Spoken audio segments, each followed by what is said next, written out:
Maxims of teaching, शिक्षण के सिद्धांत सूक्तियाँ. Maxims of teaching have been discovered, not invented, they are simply statements of the way in which teaching and learning go forward. शिक्षण के सिद्धांत खोजे गए हैं, बनाए नहीं गए हैं, ये केवल ये बताते हैं कि शिक्षण और अधिगम की प्रक्रिया किस प्रकार आगे बढ़ती है. They ensure effective and efficient teaching. ये प्रभावी एवं कुशल शिक्षण को सुनिश्चित करते हैं. Maxims of teaching are the universal facts. शिक्षण के सिद्धांत सार्वभौमिक तथ्य होते हैं. Maxims of teaching are short statements like dictum that are treated as general rules of conduct. शिक्षण के सिद्धांत सूक्ति जैसे छोटे कथन होते हैं जिन्हें सामान्य आचरण के नियम के रूप में माना जाता है. They are tried and tested principles. ये परखे हुए और प्रमाणित सिद्धांत होते हैं.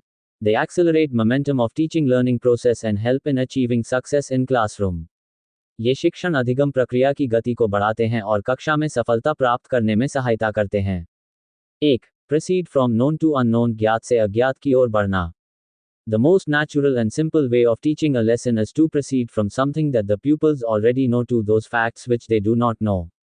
पाठ पढ़ाने की सबसे स्वाभाविक और सरल विधि यह है कि छात्रों के पहले से ज्ञात ज्ञान से अज्ञात तथ्यों की ओर बढ़ा जाए.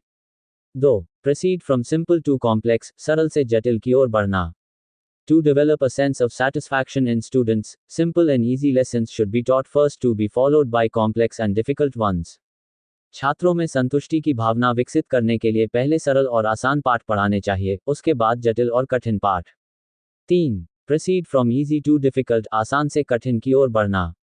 Subject matter should be graded in such a way so that children can climb the ladder of subject or lesson with ease and little difficulty. विषय वस्तु को इस प्रकार क्रमबद्ध किया जाना चाहिए कि बच्चे विषय या पाठ की सीढ़ी को आसानी से और कम कठिनाई के साथ चढ़ सकें. 4. Proceed from concrete to abstract, ठोस से अमूर्त की ओर बढ़ना. Children can learn things easily when they can see and handle them. बच्चे चीज़ों को देखकर और छूकर अधिक आसानी से सीखते हैं. The idea of 2 plus 2 is equal to 4, 2 plus 2 equals 4 is an abstract idea. 2 जोड़ 2 बराबर 4, 2 plus 2 equals 4 का विचार एक अमूर्त विचार है. If the same thing is taught by allowing children to count 2 sticks with another 2 sticks, the idea of 4 will easily come to their mind. यदि बच्चों को 2 छड़ियाँ और 2 छड़ियाँ गिनने दी जाएं, तो 4 की अवधारणा उनके मन में आसानी से आ जाएगी.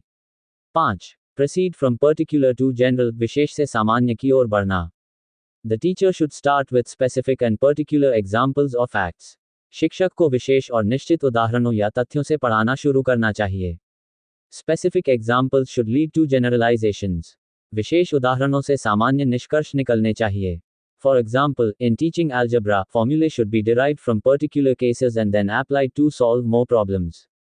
उदाहरण के लिए, बीजगणित पढ़ाते समय सूत्रों को विशेष उदाहरणों से निकालकर बाद में अधिक समस्याएं हल करने में प्रयोग करना चाहिए. 6. Whole to part, समग्र से अंश की ओर बढ़ना. In teaching, the teacher should try to acquaint the child with the whole lesson first and then the different portions of it may be analyzed and studied intensively. शिक्षण में शिक्षक को पहले पूरे पाठ से बच्चे को परिचित कराना चाहिए, उसके बाद उसके विभिन्न भागों का विश्लेषण और गहन अध्ययन करना चाहिए. 7. Psychological to logical, मनोवैज्ञानिक से तार्किक की ओर बढ़ना.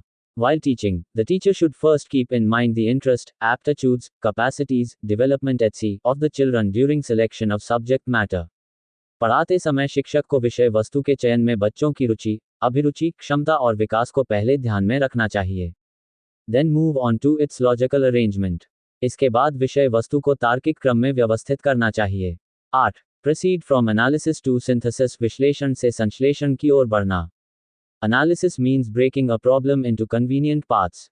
विश्लेषण का अर्थ किसी समस्या को सुविधाजनक भागों में विभाजित करना है. Synthesis means grouping of these parts into a complete whole. संश्लेषण का अर्थ इन भागों को जोड़कर एक पूर्ण रूप बनाना है.